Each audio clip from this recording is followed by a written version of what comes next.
Utara, Green Leader Angkatan 6, kita Indonesia.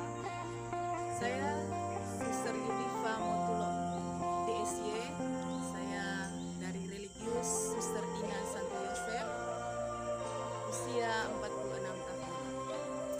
Saya terlibat dan tertarik dengan dunia ekologi karena banyaknya masalah krisis lingkungan yang terjadi di bumi kita, dan saya ingin melayani semesta.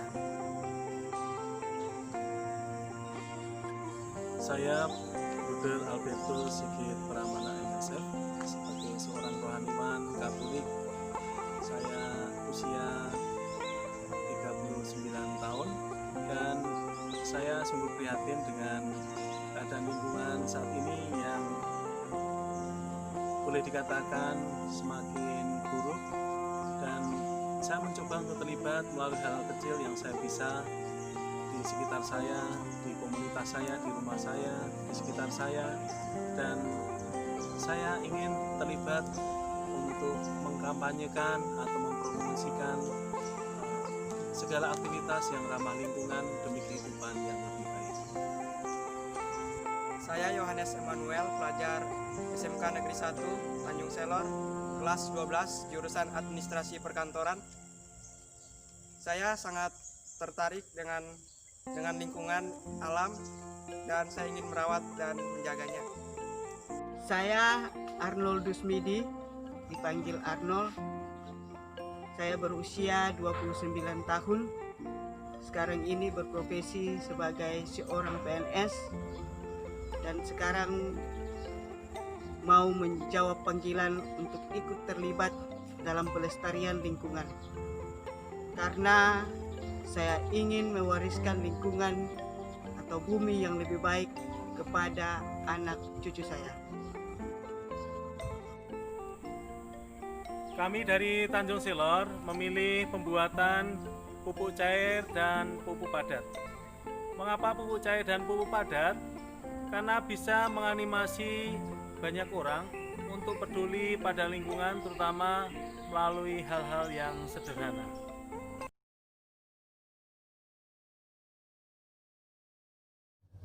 Untuk pembuatan pupuk cair bisa dimulai dari pemisahan sampah organik dan sampah anorganik. Kemudian pemanfaatan botol bekas, toples bekas, ember bekas yang bisa dimanfaatkan. Bahkan seperti botol air kemasan bisa ditemukan di tempat-tempat sampah ataupun di TPA. Semuanya gratis, tinggal kemauan dan usaha kita saja. Di rumah kita bisa memilah sampah plastik dan sampah anorganik. Sampah plastik bisa dibuat eco-brick, sedangkan sampah organik bisa digunakan untuk pembuatan pupuk cair dan pupuk padat. Potongan sisa sayuran, kulit buah, dan dari sisa konsumsi kita setiap hari bisa dikumpulkan untuk bahan dasar pupuk cair.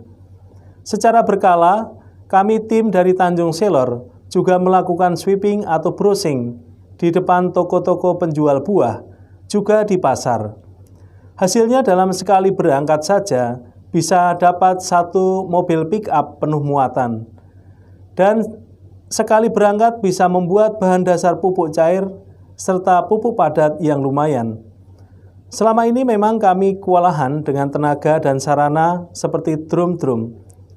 1 minggu saja di komunitas Keuskupan Tanjung Selor bisa menghasilkan 4 toples ukuran 10 liter untuk pupuk cair dari sisa buah yang dikonsumsi. Proses pembuatan pupuk cair cukup sederhana. Sampah berupa sisa buah atau sayuran bisa didapat secara gratis, kemudian dikumpulkan dan dimasukkan di toples-toples, kemudian dipadukan dengan gula dan air. Air untuk perkembangbiakan bakteri dan gula untuk pertumbuhan bakteri.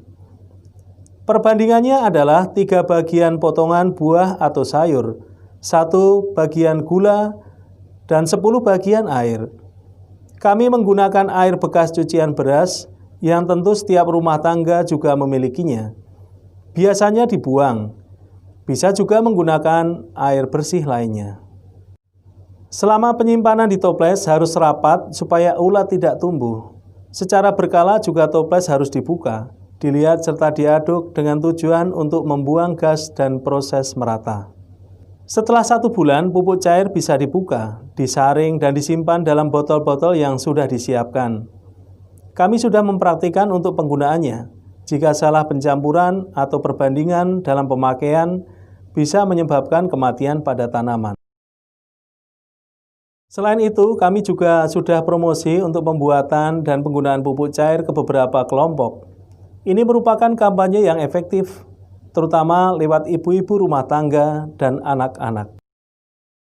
Gerakan yang kedua adalah pupuk padat. Ini juga gerakan yang sederhana dan murah.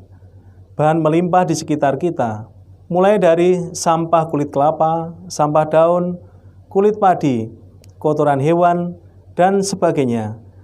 Tinggal kemauan dan tindakan langsung yang kita butuhkan.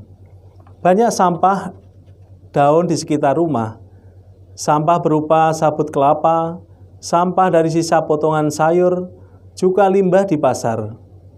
Selain itu, di sekitar Tanjung Selor juga banyak penggilingan padi yang menghasilkan kulit-kulit padi yang bisa dimanfaatkan, dan selama ini banyak orang belum memanfaatkan secara maksimal.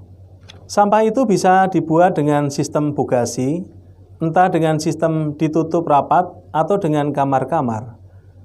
Pengolahan dengan sistem bogasi dibuat dengan cara pengumpulan semua bahan yang ada, mencampurnya hingga merata, kemudian disiram dengan pupuk cair, dan kemudian ditutup rapat sampai sekitar 1 bulan. Tergantung juga bahan yang dibuat, pupuk akan memproses dirinya sendiri dengan suhu yang tinggi. Setelah dibuka, dingin, tentu saja pupuk bisa digunakan. Mohon dukungan dan doa dari Anda semua untuk gerakan sederhana ini, hal kecil yang bisa dilakukan oleh siapa saja, terutama bagi masyarakat di Tanjung Selor.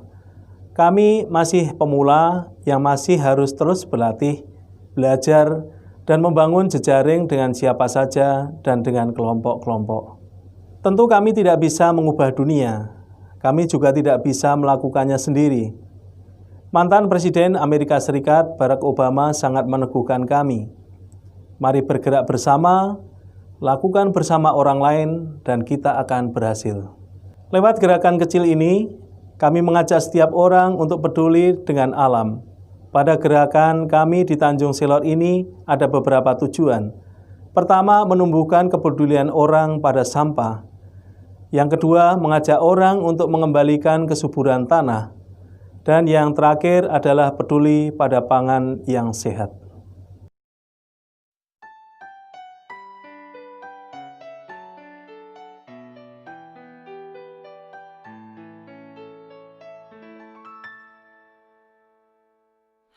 Happiness is here and now.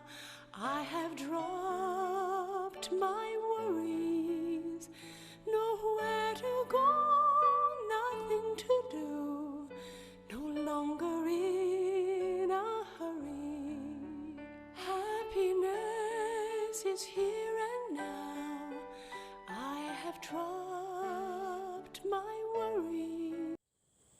Kami tim Green Emmaus Tanjung Selor, Green Leader Angkatan ke-6 mengucapkan limpah terima kasih kepada Yayasan Sahabat Lingkungan Hidup dan EcoCamp bersama dengan para sponsor yang telah mendukung dan melatih kami selama kurang lebih 2 bulan. Sekali lagi kami ucapkan limpah terima kasih.